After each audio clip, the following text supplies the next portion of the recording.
Bismillahirrahmanirrahim. Assalamualaikum warahmatullahi wabarakatuh. Alhamdulillah wassalatu wassalamu ala Rasulillah. Amma ba'du.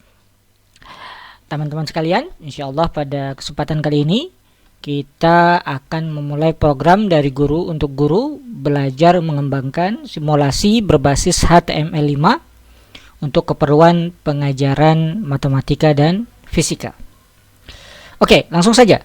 Pada kesempatan pertama ini kita akan belajar membuat sebuah kotak sederhana sebagai pintu masuk kita mengenal beberapa hal terkait HTML, kemudian CSS, dan nanti JavaScript.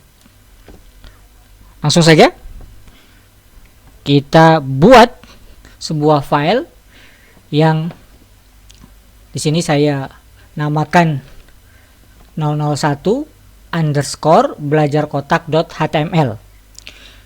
Selalu diperhatikan ketika Anda memberikan nama file Anda, jangan sampai ada spasi. Nah, seperti yang saya gunakan ini, tanda spasi saya ganti dengan tanda garis bawah atau underscore. Nah, kemudian save dalam format .html karena file ini akan kita jalankan di browser, entah itu Google Chrome maupun Mozilla Firefox.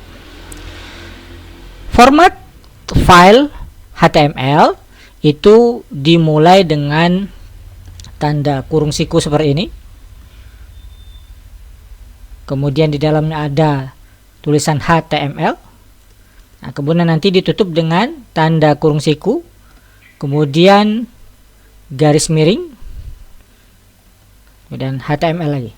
Nah, pastikan kode kita itu ditulis antara dua batas ini. Yang pertama kurung siku HTML, kemudian ditutup dengan kurung siku garis miring HTML. Bagian pertama di file HTML adalah bagian head atau kepala. Sama, dibuka dengan kurung siku head, kemudian ditutup dengan kurung siku garis miring head. Nah, di dalam head ini kita nanti akan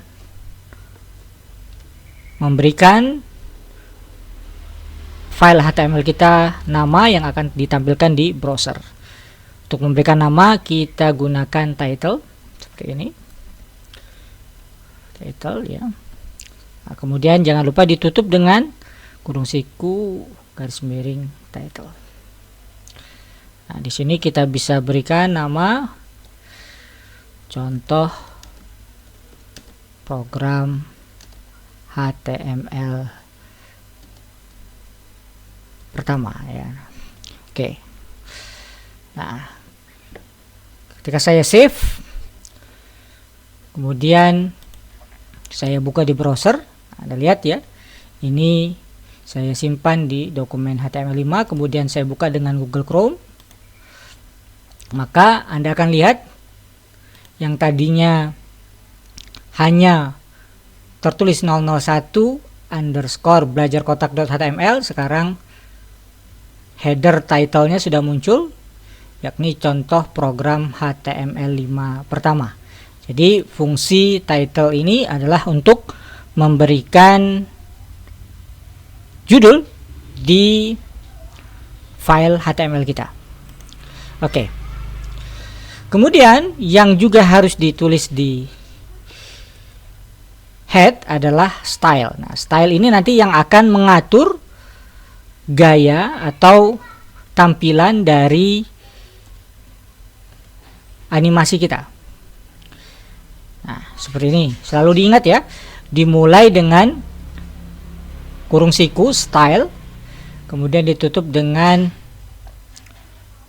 kurung siku garis miring style. Oke. Oke.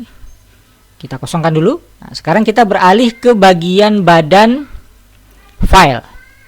Nah, di sini kalau tadi head adalah headernya file HTML kita, sementara badan dari file HTML kita tandai dengan kurung siku body, kemudian ditutup nanti dengan kurung siku garis miring body. Nah, seperti ini. Nah, di sini Anda bisa tulis misalnya saya tulis ini teks di badan file. Kita save, dan kita buka browser, kita refresh. Nah, seperti yang Anda lihat, ada tulisan ini teks di badan file.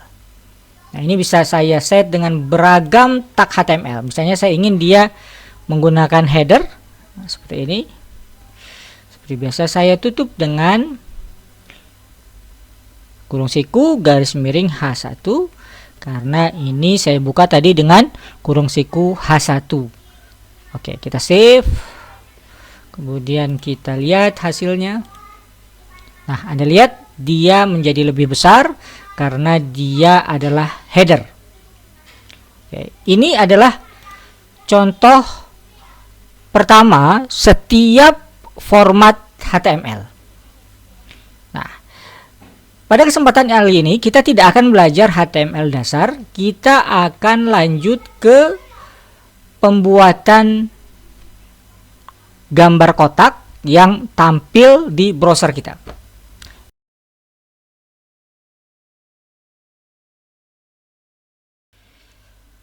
Untuk membuat kotak di layar HTML kita, pertama-tama kita siapkan wilayahnya yang kita tandai dengan kurung siku div ya. Kemudian kita tutup dengan kurung siku garis miring div. Jadi Anda lihat polanya ya, selalu dibatasi oleh kurung siku dan diakhiri dengan kurung siku garis miring. Oke, div ini akan menampilkan kotak yang akan kita buat, sehingga kita harus definisikan dia dengan nama kelas tertentu. Kita sebut saja kelasnya kotak. Jangan lupa tanda petik di antara tulisan kotak. Nah, kelas ini akan kita definisikan di bagian style yang sudah kita persiapkan di bagian head HTML kita. Oke. Karena nama kelas kita adalah kotak, kita bisa definisikan dengan dot kotak. Ingat, style atau gaya tampilan kotak ini kita muat di antara dua kurung kurawal. Ya, dot kotak, kurung kurawal buka dan kurung kurawal tutup. Nah, di sini kita definisikan lebarnya dengan width. Kita anggap saja lebarnya 200 pixel. Kemudian tingginya kita definisikan dengan height. Kita anggap juga 200 pixel. Kemudian kita kasih warna dengan background color. Kita anggap saja warnanya hijau ya. Kita set dengan hexadesimal 4CAF50. Jangan lupa titik koma. Nah, nanti kita akan belajar sedikit di video berikutnya tentang hexa ini.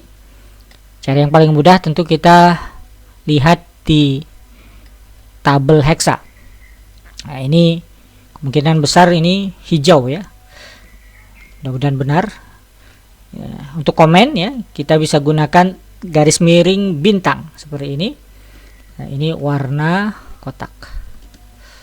Warna kotak. Tutup dengan tanda bintang garis miring. Nah, ini adalah komen yang tidak akan dieksekusi di HTML kita. Oke, kita save, kemudian kita lihat hasilnya di browser kita. Nah, Anda lihat kita berhasil membuat sebuah kotak berwarna hijau berukuran 200 pixel kali 200 pixel. Nah, kita juga bisa menambahkan garis ya dengan border. Nah, kita anggap saja garisnya garis yang tebalnya 2 pixel, kemudian garis lurus yang tidak putus-putus, solid, dan warnanya kita set warna hitam. Jangan lupa titik koma. Nah, untuk memudahkan kita bisa berikan keterangan atau komentar. Ya, ini garis sisi ya berwarna hitam. Oke, kita lihat hasilnya. Kita save, kemudian kita refresh. Nah, Anda lihat sekarang kita punya kotak hijau dengan garis berwarna hitam. Kita juga bisa menambahkan shadow ya, bayangan. Nah, caranya adalah dengan menuliskan box shadow. Box shadow. Oke, nah nilai pertama yaitu offset bayangan pada sumbu X ya. Ini kita set 5 pixel. Kemudian offset bayangan pada sumbu Y nya, vertikalnya, kita set 5 pixel. Ini dalam artian jarak. Jadi kalau kita lihat ya, 5 pixel itu bayangannya jatuh di 5 ke bawah ya, 5 ke bawah dan 5 ke kanan ya. Jadi X nya 5, kemudian Y nya 5, berarti bergeser dari kotak ini nanti 5 pixel ke bawah dan 5 pixel ke kanan ya. Oke, kemudian satu lagi yaitu radius blurnya. Nah, ini radius blurnya ini kita set misalnya 10 pixel ya. Nah, semakin besar nilai radius blur bayangan ini, maka bayangannya akan semakin kabur atau semakin buram ya. Nah, kalau kita kasih 0 nih ya, maka bayangannya akan tajam ya. Nah, kemudian warna bayangannya kita bisa berikan dengan RGBA ya, red, green, blue, alpha ya. Nah, rednya ini bisa kita lihat di tabel atau kita pakai 0 alfanya kita anggap saja 0.2 ya. Oke, jangan lupa titik koma. Oke, kita save, kita lihat hasilnya. Nah, Anda lihat ini bayangannya tidak blur ya, jadi benar-benar warna solid ya. Kita geser misalnya supaya kelihatan lebih lebar, itu 15 lah ya, kita set 15. Kemudian kita blurkan sedikit ya, 10 px. Nah, Anda lihat ya, bergeser lebih lebar, ke kanan 10 pixel dan ke bawah 10 pixel. Jadi X nya bernilai 10 pixel, Y nya juga bernilai 10 pixel. Kemudian Anda lihat nilai radius blur bayangannya, karena kita naikkan jadi 10, dia agak blur. Kemudian warnanya abu-abu karena komposisi yang kita buat RGBA nya adalah 0000.2. Oke, selesai materi kita yang pertama. Nah, nanti kita akan belajar di kesempatan berikutnya bagaimana kita bisa menggeser kotak ini ke tengah, ke kiri ya, ke kanan, ke bawah, dan ke posisi yang kita inginkan menggunakan style cascade style sheet yang ada di bagian header ini. Demikian materi pertama kita. Silahkan dicoba. Jika ada pertanyaan dapat menghubungi kami via jalur yang telah disediakan. Semoga bermanfaat. Wassalamualaikum warahmatullahi wabarakatuh.